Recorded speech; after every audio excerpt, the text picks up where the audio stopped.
Se pregar mal fosse motivo para justa causa, tinha muito pastor aí que já tinha sido demitido faz tempo, né? Fala aí pessoal, meu nome é Arlindo de Souza, seja muito bem-vindo ao meu canal aqui no YouTube e hoje eu quero ajudar você a entender como melhorar a sua pregação. Tim Keller, no seu livro Pregação, que é um livro que fala, pasmem, sobre pregação, ele começa o livro falando a respeito dos 3 grandes pregadores de Genebra no período da Reforma. O primeiro deles, obviamente, João Calvino, o segundo, Pierre Viret e o terceiro, Teodoro de Beza. Ele fala que cada um desses pregadores tinha uma característica distinta. E se esses 3 pregadores pudessem ser unidos em um só, esse seria o pregador perfeito. O que são essas 3 características? Calvino, obviamente, era aquele que tinha mais conteúdo. É aquele que trazia uma profundidade a respeito do texto bíblico. Teodoro de Beza era aquele que era mais enfático, veemente, aquilo que o próprio Keller até vai dizer que tem a ver com o que muita gente chamaria de unção. Então ele era aquele que de fato fazia com que os seus ouvintes fossem despertados para o arrependimento. E Pierre Viret era aquele que era mais eloquente, era o que fazia com que as pessoas se pendurassem em cada uma das suas palavras. Essas 3 características são características fundamentais para que você tenha um excelente pregador. Talvez você que está me ouvindo tenha alguma inclinação para uma delas. Você pode ser alguém que gosta muito de estudar e que tem um ótimo conteúdo, mas quando você se vê no púlpito transmitindo esse conteúdo para as pessoas, você vê que elas não conseguem se manter acordadas enquanto te ouvem. Talvez você seja alguém muito eloquente, que fale muito bem, que seja muito hábil com as palavras, mas que não necessariamente tem o melhor conteúdo e talvez até fique um pouco frustrado com o resultado da sua pregação, porque as pessoas gostam de te ouvir falar, mas parece que nada muda na vida delas. Ou pode ser que você seja um pregador extremamente enfático, mas que várias vezes se atropela nas palavras, não consegue encontrar as expressões corretas ou até mesmo acaba sendo raso na sua maneira de transmitir de fato o conteúdo bíblico para a sua congregação. Seja qual for a sua facilidade, a sua inclinação ou aquilo que é um desafio para você, todos nós como pregadores somos chamados a melhorar, a crescer nessas áreas. Talvez você seja o tipo de pessoa que tem muito conteúdo, você gosta de estudar, você conhece teologia, você sabe fazer uma boa interpretação de uma passagem bíblica, mas falta para você essa eloquência e talvez até essa veemência ou essa unção na hora de transmitir. Então, a primeira dica que eu quero dar para você é a respeito da unção na hora de transmitir. Pela minha experiência, a maioria dos pregadores que tem uma facilidade com o conteúdo acaba se vendo muito preso a esse aspecto da sua ministração e se vê numa luta com o seu esboço até a hora de pregar. Isso geralmente é o que atrapalha você a ter uma maior eloquência na hora de transmitir o conteúdo das Escrituras. O que vai ajudar você a fazer isso é você aprender que o púlpito não é um lugar de você dar uma aula de teologia ou de você fazer um estudo aprofundado sobre uma passagem bíblica nos seus vários aspectos exegéticos. O púlpito é um lugar de você transmitir uma mensagem. Você deve sim seguir o caminho para fazer uma boa interpretação, mas você precisa terminar esse período da preparação do seu sermão e se concentrar em fazer aquilo que John Piper fala que é transmitir o conteúdo daqui, da nossa cabeça, para o nosso coração. Você precisa preparar a sua pregação, preparar o seu sermão, mas depois você precisa deixar esse sermão afetar você. Então a dica que eu dou para você é: termine de preparar o seu esboço antes e gaste tempo tentando fazer com que aquelas palavras entrem no seu coração. Comecem a povoar a sua imaginação, a sua mente, para que assim você possa ter uma ênfase maior na hora de você falar, uma eloquência maior na hora de você transmitir. A outra dica que eu te dou diz respeito à forma de você se comunicar. A eloquência em si, a maestria a respeito das palavras. O que eu recomendo para você é que você preste um pouco de atenção no tipo de conteúdo que você consome. Porque você pode cair em 2 armadilhas. Uma é somente consumir conteúdo evangélico.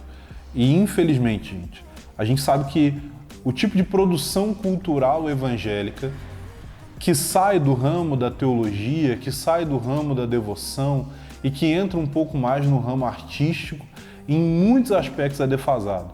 Você precisa desenvolver a sua vida intelectual ao ponto de que você consiga usar palavras e expressões e ideias de uma maneira mais hábil do que a gente vai ver sendo representado em muitos dos seus filmes evangélicos favoritos. A gente precisa ter mais profundidade, a gente precisa ter mais abrangência.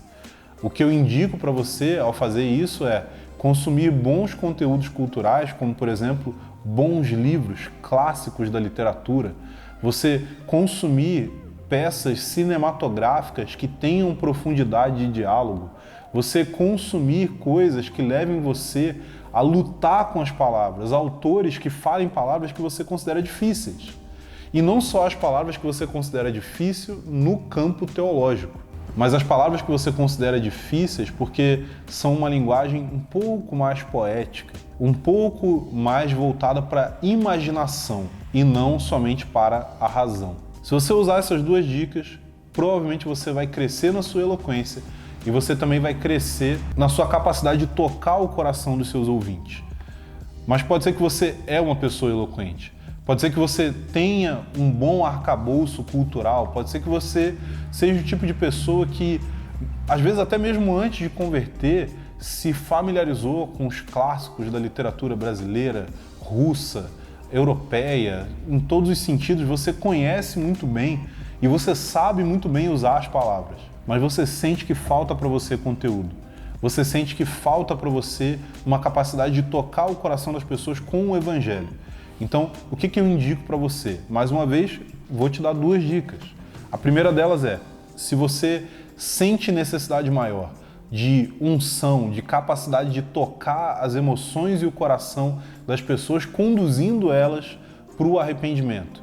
O que eu quero incentivar você é que, diferente do que eu falei para o cara que curte conteúdo, você comece a considerar o conteúdo bíblico menos como uma coisa artística, poética e bela, e mais como uma coisa que diz respeito à nossa vida do dia a dia. Eu quero que na hora de você pensar como estabelecer uma frase, um conceito, uma ideia, ao invés de pensar em fazer isso da forma mais bela possível, eu quero que você tente pensar nisso da forma mais prática possível.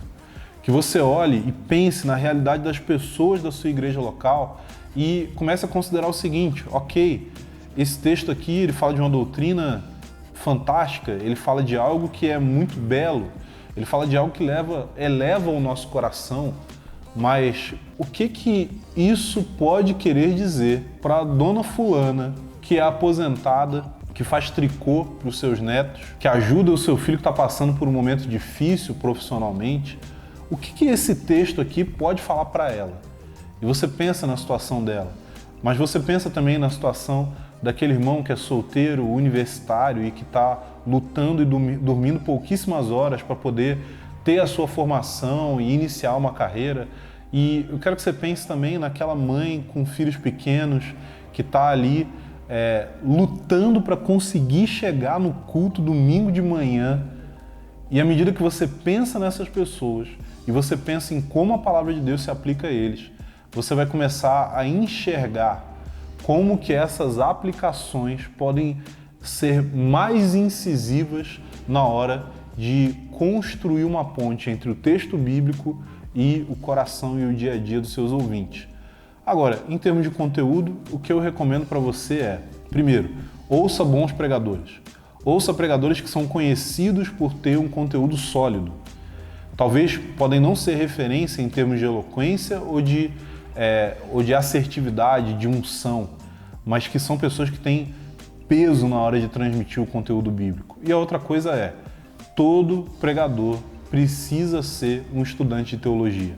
Mapeie as áreas da teologia, a teologia exegética, a teologia bíblica, sistemática, teologia histórica, teologia filosófica, a teologia prática. Mapeie essas áreas e perceba onde estão as suas deficiências. Se torne mais habilidoso na hora de interpretar o texto bíblico. Se preciso, faça um curso de interpretação, procure pessoas que falam a respeito disso. Gente, a gente tem tanto conteúdo aqui no YouTube, com certeza você vai achar alguém falando um pouco mais profundamente sobre a exegese bíblica. Então, quando você fizer isso, se aprofundar no seu conteúdo, se aprofundar na visão que você tem a respeito dos seus ouvintes, com certeza a sua eloquência ela vai ser somada à sua capacidade de tocar o coração e também a sua capacidade de articular teologicamente os seus argumentos.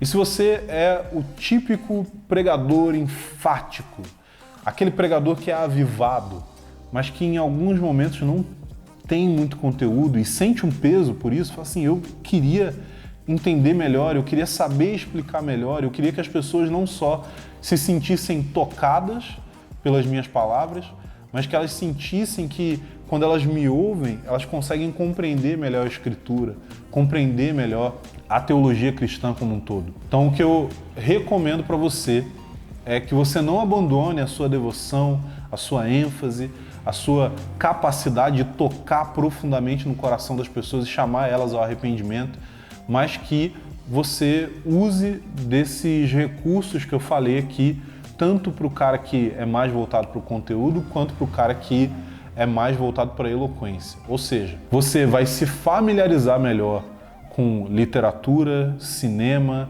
e outros artefatos culturais não cristãos, mas que são conhecidos pela sua excelência na maneira de fazer as coisas, e o que você vai fazer é que você vai estudar teologia.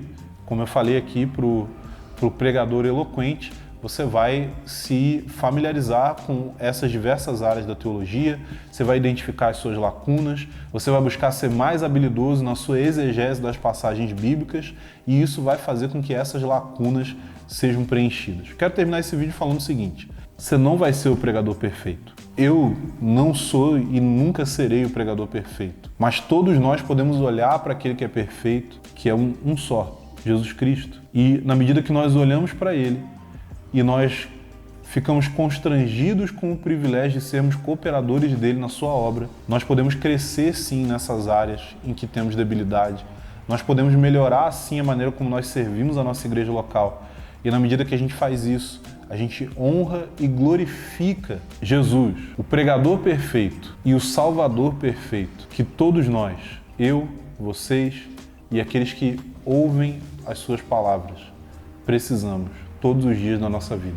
Muito obrigado por ficar comigo aqui até o final. E aí, entendeu como se tornar um melhor pregador? Se você gostou desse conteúdo, não se esqueça de curtir esse vídeo, se inscrever no canal, ativar o sininho para você receber notificações de novos vídeos que eu vou lançar aqui e deixar aqui embaixo nos comentários ideias de vídeos que você quer ver aqui, porque as ideias que mais forem citadas, mencionadas, pedidas, eu vou gravar vídeo aqui para vocês.